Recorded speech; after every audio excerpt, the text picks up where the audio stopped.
This is Histories and Mysteries Uncovered. I'm Jessica. And I'm Kyle. And on this week's episode, Kyle is going to be telling us the really wild story of Ruby Franke. And if anybody knows or like exists on the internet, they know that this is a huge thing right now. So we're just going to focus on that today, as opposed to doing two parts, because it is a long, wild ride. Can't wait. So, without further ado, do you want to get started? Yeah, let's go. Okay. Just kidding. I'm back. Yes.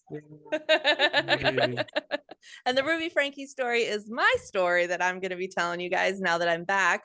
But Kyle, thank you so much for holding down the fort with Jessica while I was gone. Really Thank appreciate it. You got a great podcast voice. Oh, thanks. I'm glad nobody got mad at me. I think everybody really liked you. Oh, that's good. You have a very nice voice. You do. Thank you. You do. Even though you have a really thick Canadian accent. Yeah, I know. That's okay. I still don't hear it. Because you're Canadian. Yeah, I was gonna say you're Canadian. What? Of course you. Yeah, but I feel like if you have an accent, I would have an accent. No, No, you don't. Accent though. I don't. You don't have. Oh, you're not Canadian. Apparently not. Apparently, I'm an alien. I believe it. Well, thank you, Kyle. You were great. Well, thank you, and good luck. Welcome back, Ashley. It's good to have you back. Thank you. Yeah. And thank right. you. I can start listening to the podcast again. Yeah. Bye. We'll let Kyle get back to his Thursday night routine.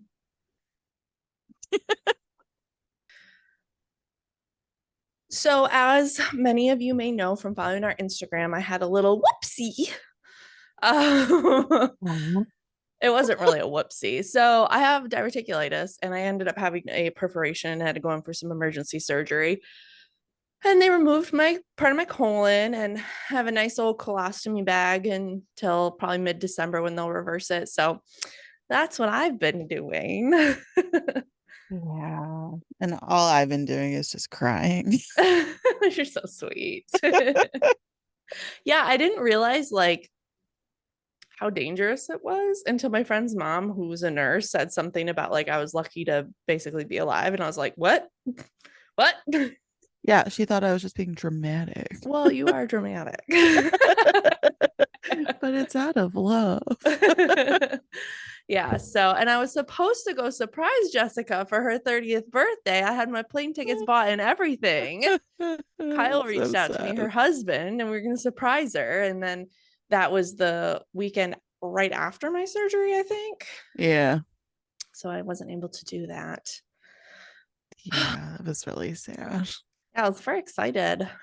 Yeah, that would have been really fun. It was a really, really good time. Good, I'm glad. Yeah, so happy to have you back. Yeah, I'm happy We've to be missed back. you. Not that Kyle isn't great, but Kyle did a great job. He really did. He But really took one for the team. He did. And I'm finally out of like tremendous amounts of pain. So I was like, let's do this, because I'm going stir crazy because I'm not really allowed to go anywhere in the car. I can't drive. I can't like pick up more than 10 pounds. And so I was just going stir crazy. So why can't you go in the car if you can sit? Like, is it because of bumps? I can go in the car. So like I go to my doctor's appointments and I've gone to stores and stuff, but it's really draining. And if I go too long, I get in a lot of pain from it. So, but I can't drive. And I think that they would prefer me not to be in the car because like if I got in an accident, I think I would just like split right open. You know what I mean? Because like nothing's like super healed. Yeah, I think it'd be real gross. Oh, Ashley. And then I had a complication. I had hematoma, so they had to open me back up.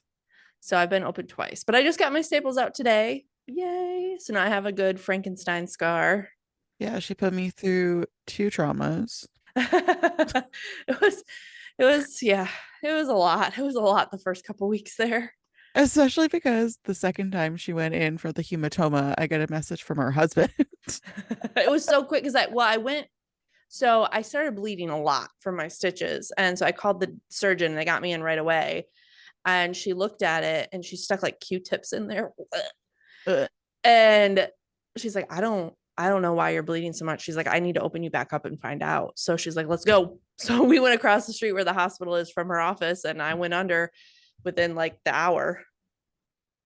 Wow. Yeah. See, people want the free Canadian healthcare, but something like that would have taken months. Yeah. Like, it's awful here. Yeah, but How long do you wait in your emergency department? it's usually a really long time. Thankfully, so like if you're going to like a What's a regular, really long time for you? like probably like I don't know what let's Google what the average wait time is for the American ER. Okay. Let's So see. for us, it's upwards of 5 hours or more. I was gonna say 4 to 6 hours. Okay. So I figured your wait times would have been less.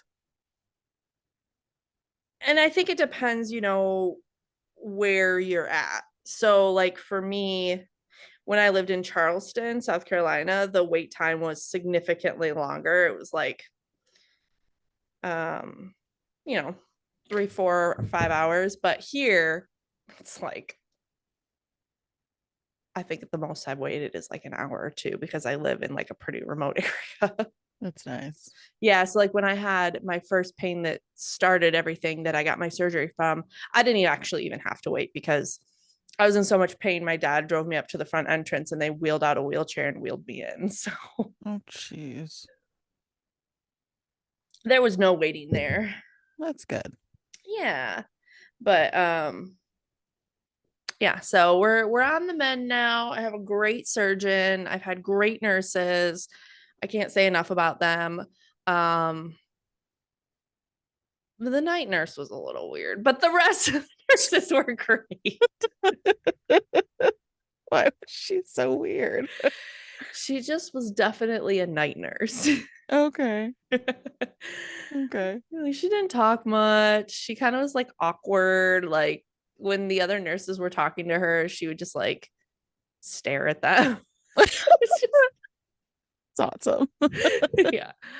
So, but everybody was really great, and it's a small hospital that I went to, so but I got great care. So, we're on the mend. We're on our way there. I got some news today that my reversal probably won't be till mid-December, which made me really sad because I was hoping it would be sooner, but here we are. Only 2 months away. Yeah, I know. Right. And they Thankfully, originally said 6 months, right? So yeah, they said like that could be up to 6 months. So thankful for that. But my parents have been great. They came down here to help us with the kids. They've been down here for almost a month now, and they'll come back for my second surgery to help. So it's been really perfect. nice. Yeah. And her So parents are lovely. they are lovely. Really enjoy them. My kids love having them here. So yeah, so that's where I've been. But I got a great story for you.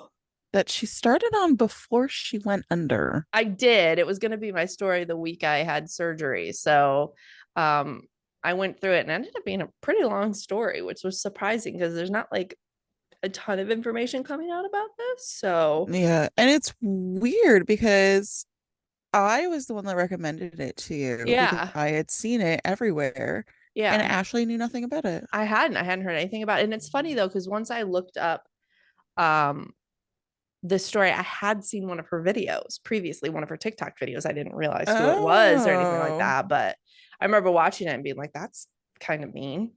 yeah. Oh, jeez. So this will be a wild ride. And thankfully the child abuse is very minimal in this story of mine. So trigger warning, there is some talk of child abuse, but it's nothing like I mean, it's bad. Obviously, any kind of child abuse is bad, but it's not very graphic or anything in this story. So, It's not like our murderers. yeah. That's good. So, I got my sources from NBC News, YouTube, because she had that YouTube channel, Yeah. Salt Lake City Tribune, Connections website, Fox 13 Salt Lake City, and Insider. Oh, and I watched a documentary on Netflix called Impact. the Ruby Franke story, but it was not about Ruby Franke. So it was weird. Anyway,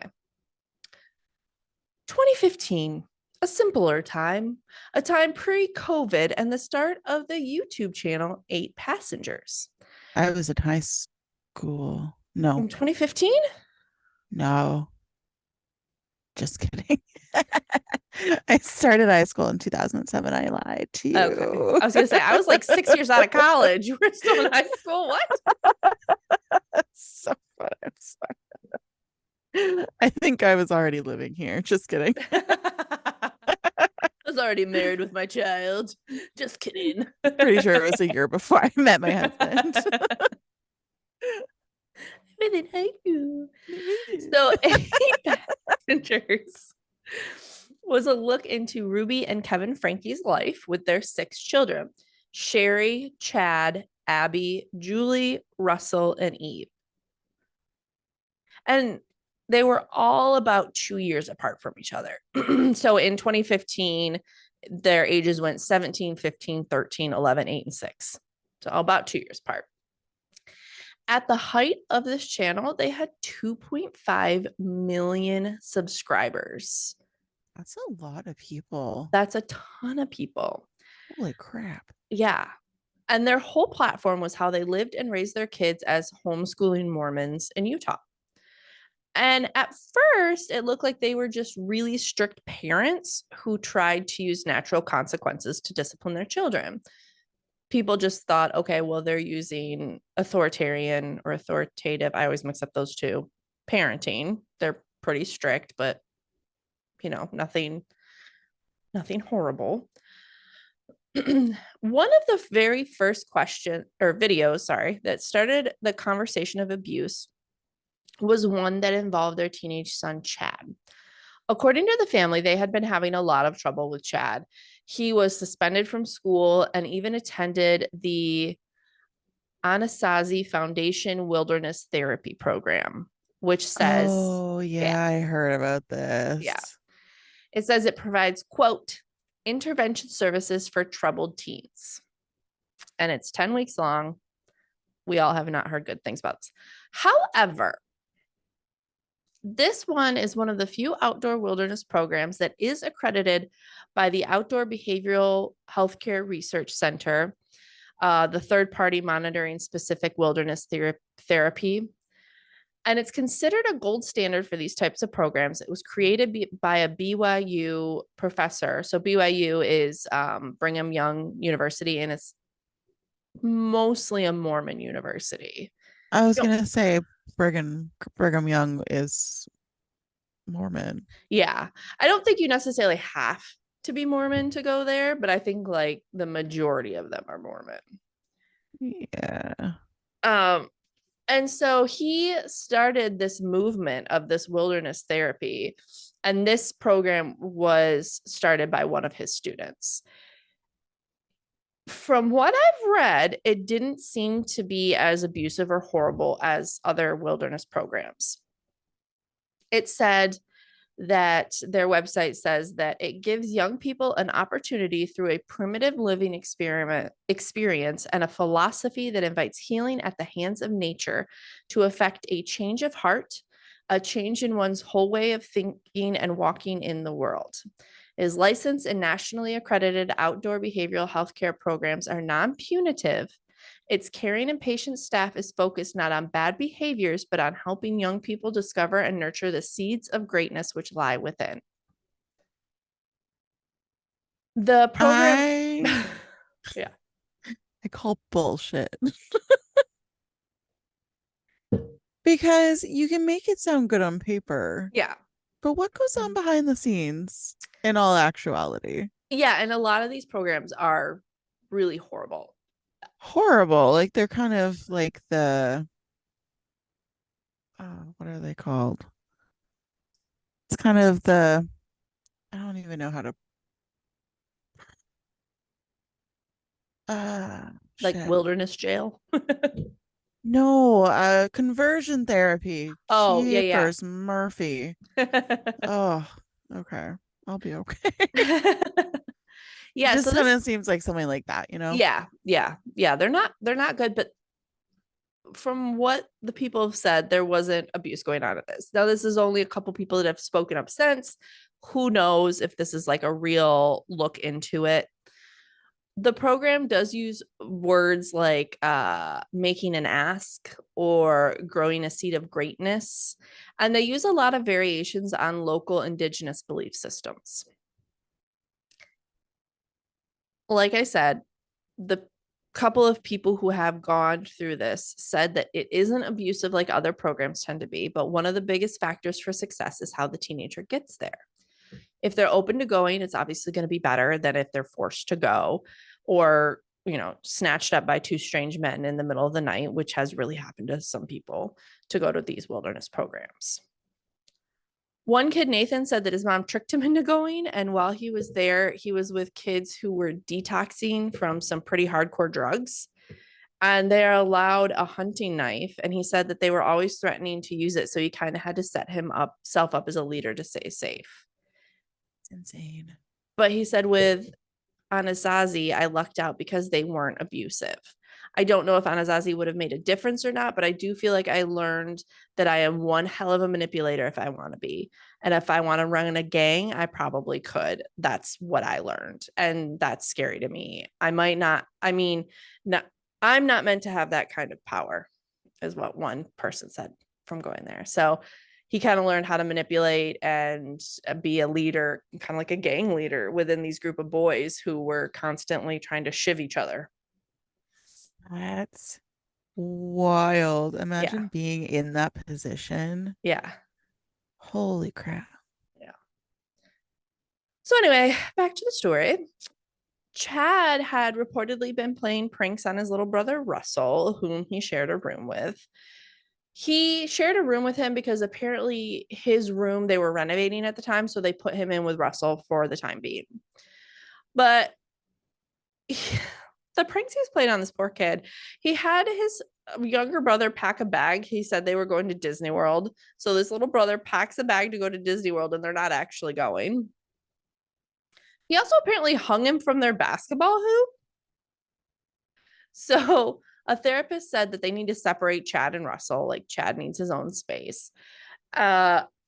And like I said, Chad has had his own room, but it was in renovations. So his mom offered him a few different options, including a pull-out bed, saying he lost the privilege to his room and wouldn't get it back until his behavior changed.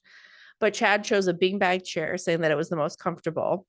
And his room was ready before he went into his room because his mom said that his behavior didn't change enough to be considered successful for about 7 months. So she did deprive him of his bedroom for a while. I mean, that is. It's not something I would do, but it's not something that I No. would necessarily jump to abuse. I mean, Is that bad to say? I don't know. I don't think it's abuse per se, but I don't think it's right. Yeah. Yeah. I Because kids mean, need their own space. he's an older teenage boy. Yeah. He needs his own space. Yeah. He needs a bed. He needs a place where he can go to just be by himself. And get away from his younger siblings and just kind of Yes. decompress. And I feel like the point where it becomes abuse is the fact that you're supposed to provide shelter for your children. You're supposed to provide them space. And it's not like that space wasn't accessible to him. I just feel like you shouldn't be using common needs as a punishment. Oh, I agree with that 100%. Yes. Right. I agree. Yeah. So, and especially with what she does later on, Yeah. Yeah. It definitely not escalates. good. Yeah. Yeah. Well, and when this first came out, the only thing the viewers saw was that Chad was forced to sleep on a beanbag for 7 months. So people kind of jumped out at that point too. A bit later, she posted a TikTok video, and I have the transcript here. So I'm going to read it really quick. And this is the TikTok actually that I saw that I was talking about when I realized it was her. So she says, this is Ruby. I just got a text message from Eve's teacher. And she said that Eve did not pack a lunch today. And can I bring a lunch over to school? This happens quite often when you're being or raising children, because I know that their teacher is uncomfortable with her being hungry and not having lunch. And it would ease her discomfort if I came to the school with lunch. But I responded and just said, Eve is responsible for making her lunches in the morning. And she actually told me that she did pack a lunch. So the natural outcome is that she's just going to need to be hungry. And hopefully nobody gives her food and nobody steps in and gives her lunch. She was 6. I know. I saw that one too.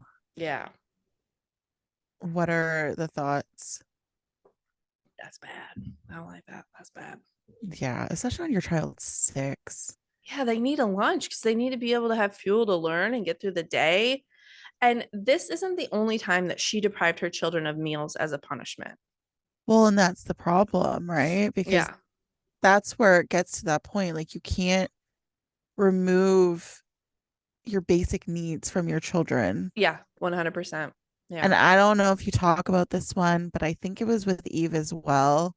Ruby had said they were going to a movie, and Eve had asked which one, or just like some very basic question. Mm-hmm. And Ruby got mad at her and was like, you shouldn't, like, why do you have to ask questions like that? Like, why are you so ungrateful? Blah, blah, blah. And it's like, she's just asking a simple question. Like, why does that have to be, Yeah. you Yeah. know?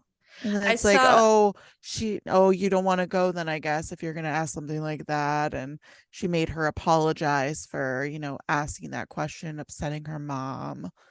oh my gosh. I saw another video I didn't talk about here, but I think again it was with the youngest Eve. She had like a stuffed animal that she hid in her backpack because for some reason she didn't think she was allowed to have it. And she ended up telling her mom for some reason. And it's a video of her and one of her older sisters.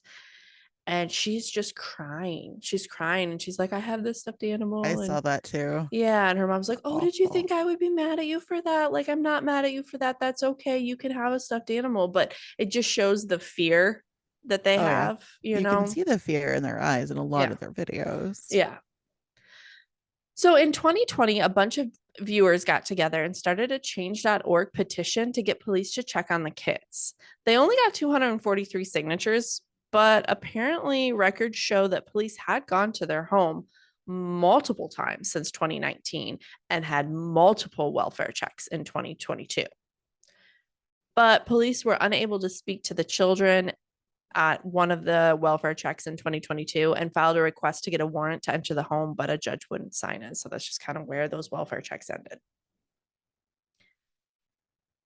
In 2022, this is kind of a big year for this story. Ruby and her husband separated. So Ruby ended the YouTube channel, but started a new kind of business venture with her friend and licensed clinical mental health counselor, Jody Hildebrandt. Yeah. Yeah, all around bad. This channel was called Connections, and it's CONNEXIONS. And the website's actually still up today if you want to look at it. Ruby's oldest daughter, Sherry, cut ties with her family also in 2022, right as her mom started working with Jody. So I think, you know how sometimes we've talked about this before, where murderers meet their like counterpart and things get worse. Yeah. This is what Ruby and Jody are to each other.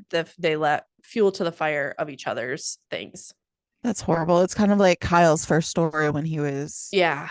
co-hosting, right? Where both of those really sick people just Mm-hmm. met each other. Like, how do Mm-hmm. you attract that other person? And how do you even go about the conversation of, oh, you're fucked in the head too? Me too. You want to murder people? Me Yeah, too. exactly. Whoa. Yeah. Like, how do these people find each other? Yeah. Sherry, the oldest daughter, said that at first connections seemed to help them grow closer together as a family, but eventually the group connections became extreme and tried to equate their teachings with the Mormon gospel. Sherry started to wonder whether or not God would support connections and if connection values lined up with her Christian values. She said, quote, I want to honor my family. We're supposed to honor our parents. And I felt that to disagree with them was sinful and that God would be mad at me too if I did that. And if you know anything about the Mormon church, they highly, highly, highly value family and respecting your parents and listening to your parents and listening to the men of the family. So for Which is ironic because it seemed like their dad had literally no backbone. their dad, I get into him later. He just, ugh. Yeah. So Sherry said that she didn't immediately say anything about how she was questioning any of this beliefs because she still wanted to be included in her family. But she noticed that every time she left their home, she was in college, so she would go back to college. She felt spiritually drained. She said, quote, I just wouldn't feel great. I would overhear conversations and find myself internally like, this isn't right. This isn't okay. She said that even her friends started to notice a difference in her after spending time with her family. And this is when she decided to cut ties with them. It was September of 2022. And in an Instagram story, she said that she did not support the extreme beliefs of connection. And she's got a pretty big presence as well on YouTube and Instagram. So I think that was kind of a big step out for her. And you can tell, we'll go into it a little bit more, but I think when she did this, they really turned the rest of the family against her, which is really sad. So let's talk a little bit about connections. Their kind of tagline is create joy in your life and relationships. Learn to successfully navigate life with Jody Hildebrand, MS. And Ruby has a profile on the Connections website. And it says Ruby Franke is a certified mental fitness trainer with Connections. She's a wife and mother to 6 wonderful children. She provides contents on Connections' social media platform and podcasts that focus on empowering parents and children to live with truth. And once she started this with Connections, things kind of took a dive. So on April 16th, 2022, a caseworker who I think just happened to be in the area, I don't think it was necessarily their caseworker, called police to say that there were 2 unsupervised children running in the street. But once the police got there, they were gone. People assumed that these were 2 of Frankie's children or Ruby's children. Then again, on September 18th, 2022, their oldest daughter, Sherry, called police to tell them that her brothers and sisters had been left alone for 5 days while her mother visited a friend in St. George. She was That is asking, a very long time. yeah, and that's what she was calling to ask for a welfare check to make sure they had enough food. Where's Chad at this point? I think he was not living there either because they mentioned him later on. So he was either in college or living on his own. Okay. Sounds good. But when officers arrived for that welfare check, the kids wouldn't open the door. The officers did talk to the neighbors, and the neighbors said that Ruby often left the kids alone. But after another hour or 2 of the kids not answering, the police just left. But can you imagine leaving your kids alone for 5 days? I mean, the youngest is probably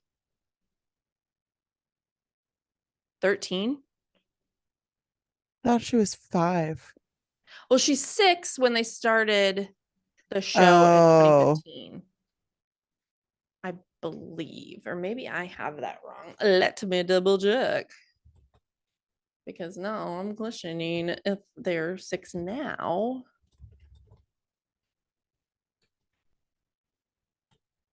Or if they were 6 then. Okay, so now Eve is 9. Let me see what year this was put out. and the dad's just like Yes. not in the picture. Yeah, and I'll talk a little bit about that why. So at this point, So sorry. So does he get anything out of this? no. What? Yeah. So at this state, Sherry is 20, Chad is 18, Abby is 16, Julie is 14, Russell is 12, and Eve is 9. So that's how old they are now at this 2022 mark. And we'll go, like I said, we'll go into Kevin, the dad, in a bit. After the police went kind of sniffing around, after that, all the blinds in Ruby's house were always closed and there was paper placed over the windows, which is creepy. That doesn't seem suspicious at all. Yeah. A neighbor called DCFS twice in 2022, worried about Ruby's children being left alone for long periods of time. She said, quote, she or he said, quote, I was looking for, like, what are the rules here? But Utah has a law called free range parenting, which basically states that a child whose basic needs are met and who is of sufficient age and maturity can engage in independent activities without it being considered neglect. Sorry. Bless you. Thank you. Why would they have a law like that? I don't know. And the scary part about it is that they don't specify what sufficient age and maturity is. So the neighbor said that she was worried that the children were not being properly fed, but the DCFS agent said that unless the children left alone were hurt, they couldn't necessarily intervene. So let's talk a little bit about Ruby's partner, Jody, who's a whole basket case herself. Oh, yeah. Just like you said, two crazy people meeting. Yes. So Jody was the top recommended mental health counselor by the Mormon Church for 15 to 20 some years. So she was very well respected within the Mormon Church. But apparently back in 2012, Jody was put on 18 months of probation for discussing a patient with the church leaders. She said that he had some, quote, serious problems, but never actually diagnosed him with anything. And everyone knows you cannot discuss patients with people unless they sign a waiver. But because she did and said that he had serious problems, he was kicked out of college because, again, this was the Mormon college, BYU. He was kicked out of his church, which, as you know, we've talked about many times, the Mormon church is basically your community. It's not just like, you know, a church you go to on Sundays and call it a day. It's your community. So he's kicked out of his church. And he was interviewed in that documentary I watched, and he said that she basically ruined his life. He was kicked out of college, kicked out of church, and he had to start over. Thankfully, he did. He's married with 3 kids, so that's good. See, that's nice. That is nice. But so she's already showing very questionable behavior. But Utah law says that websites with public access to professionals' disciplinary records have to be removed after 10 years. So by 2022, that disciplinary action had dropped off her. That's unfortunate. Yeah, files. That's what I was looking for. She also has some pretty awful therapy practices. And I'm going to use the word nibbling. I looked it up. It is the non-gender word for niece or nephew. Oh, I thought I thought she nibbled on people. No. I'm going to talk about Jody's nibbling, who is non-binary.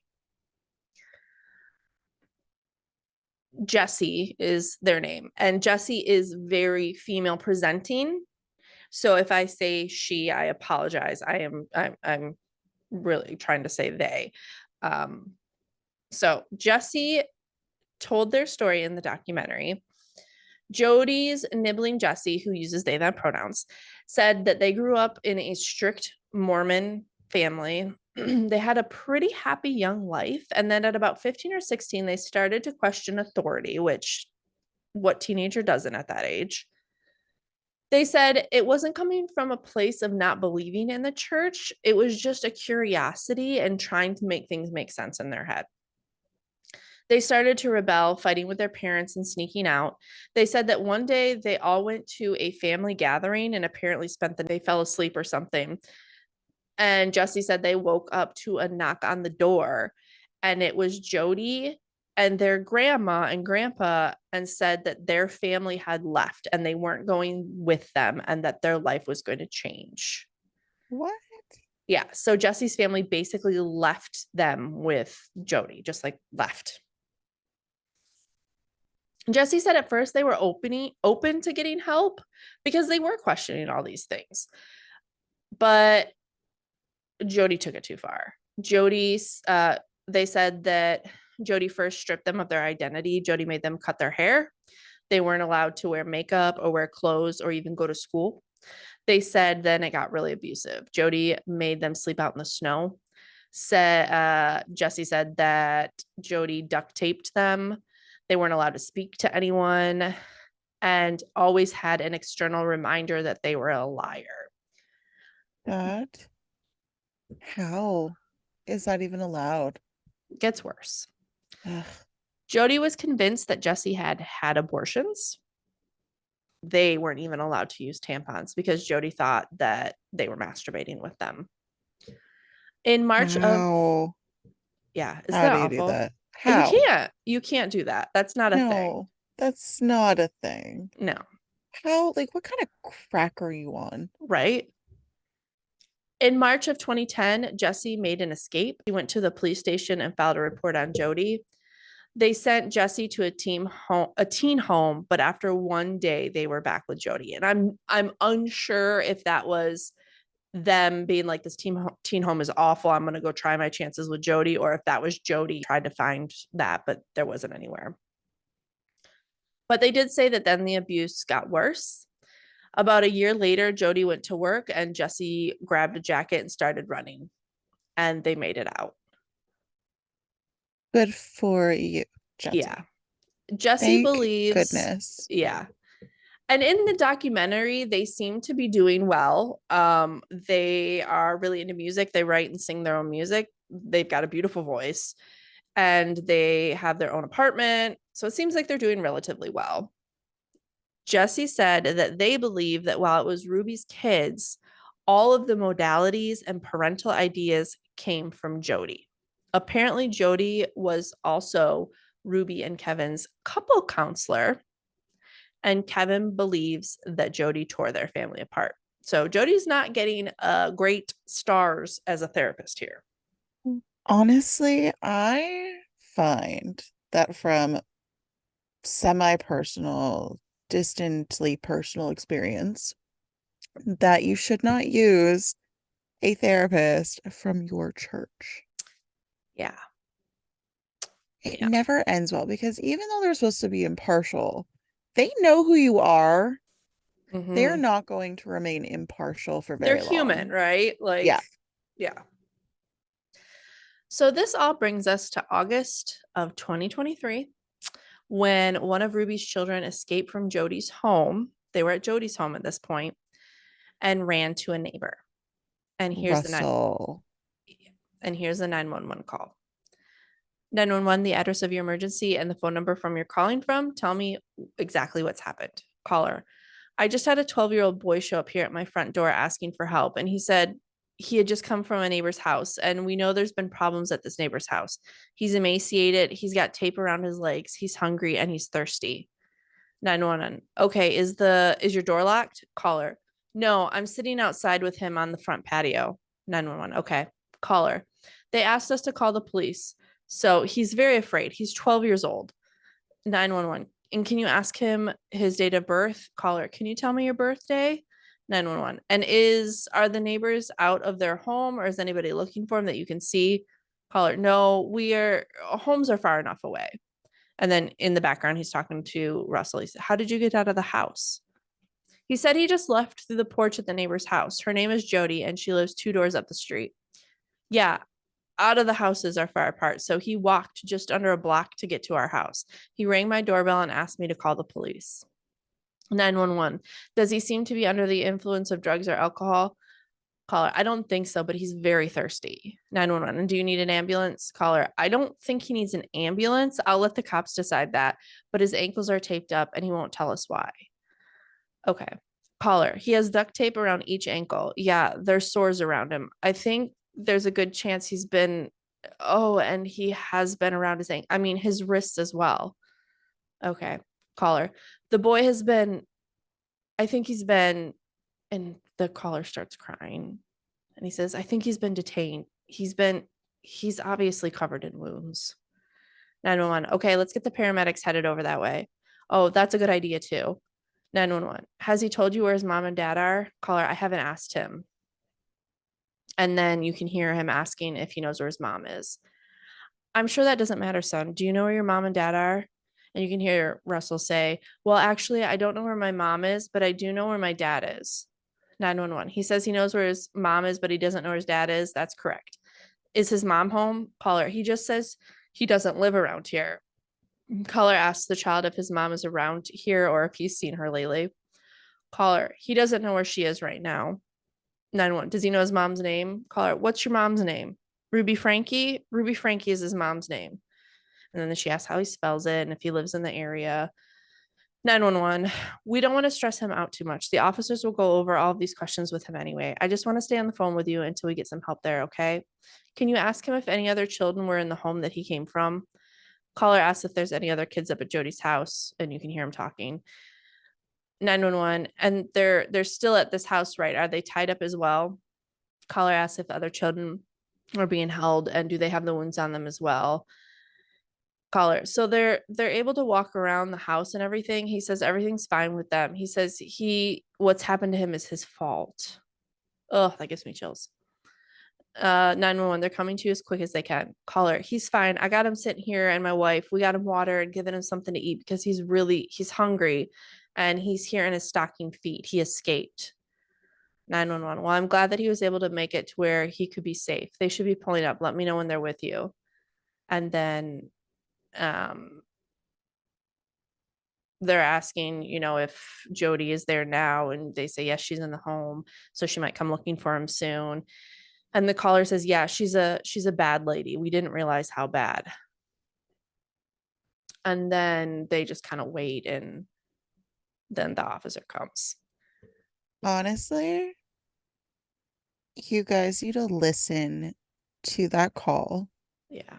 because it is so sad. Because like Ashley said, this grown man starts crying. At how this little boy looks. Yeah. It's just horrible. Yeah. It gives me chills. Yeah. After her arrest, they found that Ruby's 10-year-old daughter was also malnourished and she was in Jody's home at the time as well. Both children were taken to the hospital. Her other children were found safe being cared for by another colleague of Ruby's. Sherry, Ruby's oldest daughter, cooperated with authorities while they searched Ruby's home and searched several places for the two other children. They finally found the children at that coworker's house. And the coworker said she had no idea what was going on. She didn't know the authorities were looking for the children. She said that Ruby just asked her to pick up the kids from the rec center because there was a family emergency. So she did. Police told the children that they were going to stay with Sherry, and they didn't want to. And so I think that's part of that brainwashing where after she cut ties, they turned the family against Sherry. It's so sad that they do that to their children and manipulate them into believing that a good person is a bad person, Yeah. And I but mean, that they deserve what is happening to them. yeah. And that's what kind of made me feel like it was more manipulation than like Sherry's just mean to them. I feel like it's more manipulation because of how manipulated they were with the abuse, you know. So police told the children said, well, you either have to go to Sherry's or you have to go to foster care. So I believe they went to Sherry's. When this is very telling. When an officer and a DCFS worker tried to search one of the girl's backpacks, the girl became very defiant, telling authorities that they needed a warrant to do that. To search her backpack? Yeah. And the fact that it was a 14-year-old and a 16-year-old to be defiant to police and say you need a warrant, I feel like that means that they've been coached to be fearful of the police or something along those lines. Yeah. So get this. Kevin, dad of the year. Oh, dipshit. Numbnuts wonder. 2 days later, Kevin tried to have Sherry arrested for burglary because he said, quote, she's not allowed in the home. He said his door was kicked in and some electronics were missing, and police were said, no, we kicked in your door, but Sherry did go with them to get some personal items for her 2 siblings. And that's when Kevin said she's not allowed in the home. He believes she entered unlawfully and he wants her charged with burglary. Where the fuck were you, Kevin? Yeah. The officer reiterated that Sherry was only in the home to get necessary items for her siblings, which Kevin didn't seem to think was relevant, according to police documents. Police then contacted Sherry and was like, hey, can you just return these items? Your dad's like freaking out. And so she returned the items, which included passports for Ruby and Kevin and her 18-year-old brother, along with 3 tablets, 3 cell phones, 3 cameras, and a stack of written journals. So she did kind of take more than she was probably supposed to, but whatever. She said that she didn't intend to deprive her father of these items, and that is an intent required to be charged with theft. So I'm wondering if police didn't do a little coaching there and said, well, just say you didn't intend to deprive your father and we're good. You know? I mean, good on them. Yeah. Because that was ridiculous. Yeah. And so an officer told Kevin that police would not be recommending charges to be filed against Sherry. And he said that he was going to sue them and he'd be hearing from their lawyers. Good luck, dipshit. Dad of the year. Yeah, good luck. So let's talk a little bit about Kevin and where he was during all of this. In 2021, Kevin and Ruby started seeing Jody as their therapist. And in 2022, Ruby went on a trip with Jody and some other counselors after she came back, she told Kevin that, quote, his attitude is infesting the family. And the only way for them to save their marriage was for them to separate. So Kevin moved out. Their oldest son, Chad, moved with him. As part of her counseling, Jody told Kevin that he was supposed to cut off all communication with everyone in his life and only talk to Ruby. And Ruby was only allowed to contact him 3 to 4 times a year. So a year? Yeah. What the fuck? Yeah. This woman is on absolute crack. Yeah. So he said allegedly he didn't know that the abuse was going on because he was not allowed to contact them, and she only contacted him 3 or 4 times. So he didn't really know what was going on at the time, which I can see because he's trying to save his marriage. So he's trying to do whatever she says. So I could kind of get behind that part. But then the fact that he can't be that innocent in everything because he was there during all the other times that the couple was investigated and that child welfare came out to check them. And, you know, in 2022, when 2020, when Ruby said she withheld lunch from her 6-year-old daughter and she withheld meals from her children as a form of punishment, he was there for all of that. Exactly. He is not innocent in any of this shit. That's why it pisses me off that nothing happens to him. Yeah, I mean,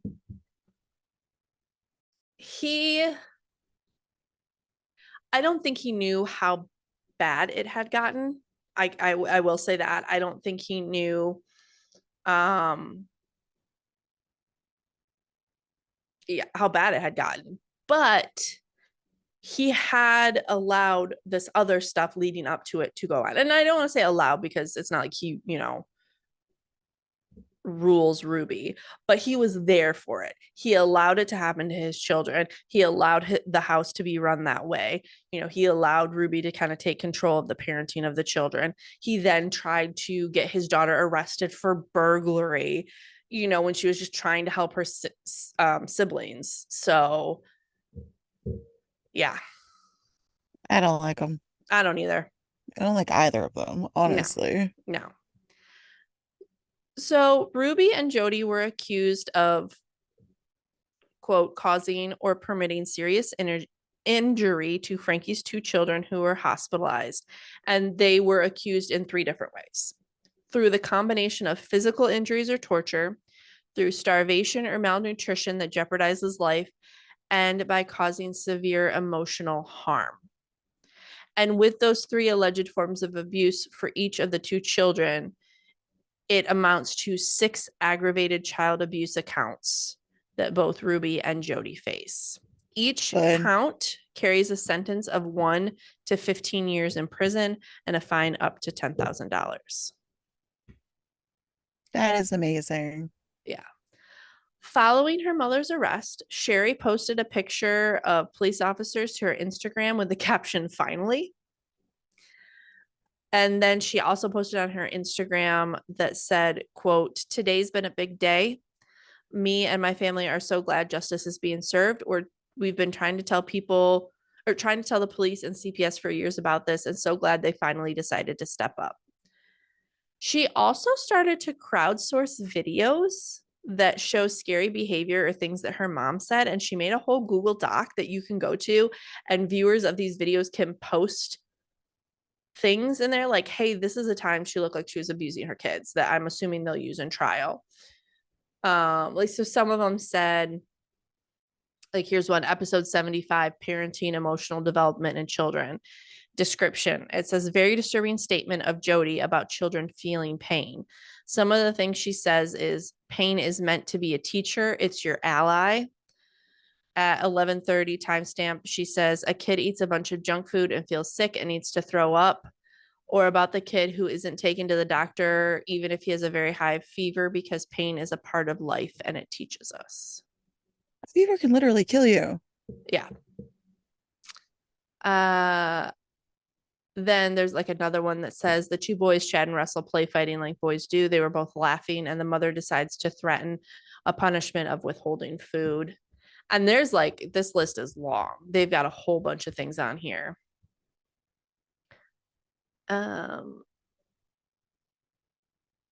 Yeah, and it's just like, she believed a lot of the conspiracy theories. Like, did you ever hear the one going around that schools were putting litter boxes in their bathrooms because some kids were identifying as cats? No. Yeah, it was a thing that the Republicans, like the real extremists, were passing around to try and say, like, this is getting out of hand. Who wants to identify with who? And she believed it. She said, she commented on, someone said, your body, your choice, wear what makes you feel good.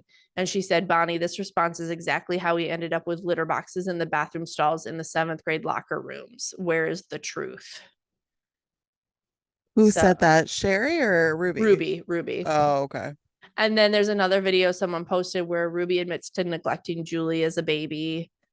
So just there's a whole bunch of things. I'm sure they're going to use these in court.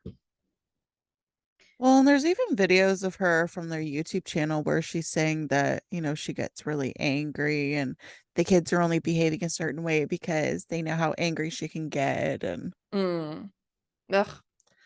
Both women were held without bail. And a search warrant record showed that her 12-year-old son, the one who escaped, had wounds under the duct tapes on his wrist and ankles. And the boy said that Ruby and Jody used cayenne pepper and honey that they would rub in the wounds. He said to treat the wounds, but it obviously, cayenne pepper and honey does not treat wounds. From Jody's house, they found 2 pairs of handcuffs, a bowl with red liquid, they never said what it was, with a metal spoon inside, tape, saran wrap, and at least 3 ropes and absorbent dressings and bandages. So they had they were really torturing these kids, and they had bandages ready to help them. They were supposed to have a status review hearing on September 18th, but it was postponed until October 5th. And from what I have searched, it has not happened yet. But both women, like I said, are being held without bail, and they face what is 15 times 6? a lot. 90 years in prison. That's amazing. Yeah. So hopefully the trial, everything runs smoothly. We'll keep you updated as we get more, but this is obviously, trials take forever. So this will be long going, I'm sure, into next year. But hopefully everything will run smoothly, and those kids will get the justice, and hopefully get therapy that they need, and, be unbrainwashed and unmanipulated by this woman. That is crazy. Yeah. And I do know that their dad is filing for a petition to get them back. I hope he doesn't, but we'll see. Oh, Yeah. So that is the story of Ruby Franke. welcome back. Thanks. I am so glad to be back. I have some jokes. I just spilled water all over my face. Tell me jokes. Okay. I just discovered that Bruce Lee had a vegetarian brother, Broccoli. I like that one.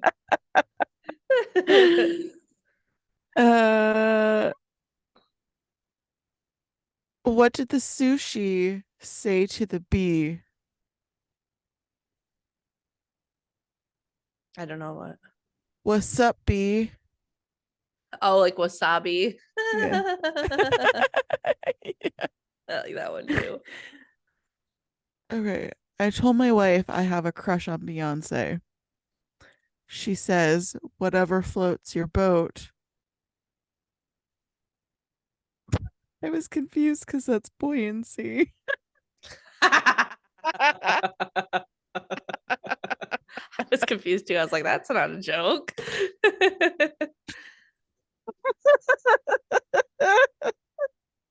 Okay, I have another one. Okay. My wife's upset that I never buy her flowers. To be honest, I never knew she sold flowers. Stupid.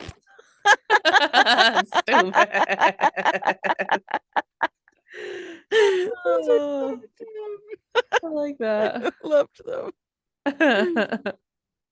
Well, that's it. That's all, folks. That's all. Thanks for tuning in, and I'm back, and I hope you guys like me being back. And if you ever want Kyle to come in and do another story because he did so good, just let us know. Yeah, I'm sure he'll be happy to help. Yeah, well, and he might have to help for my second surgery for a little bit too, if he's willing to. So we'll see.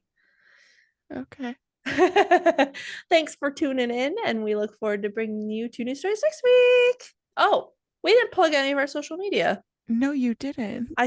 I'm rusty at this now, Jessica. I'm rusty. I had to do it for you, and it was awful. Well, if you want more of us lovely ladies, you can find us on TikTok, Instagram, Facebook, Patreon, and YouTube.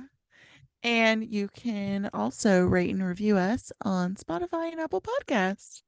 Thanks for tuning in, and we look forward to bringing you 2 new stories next week.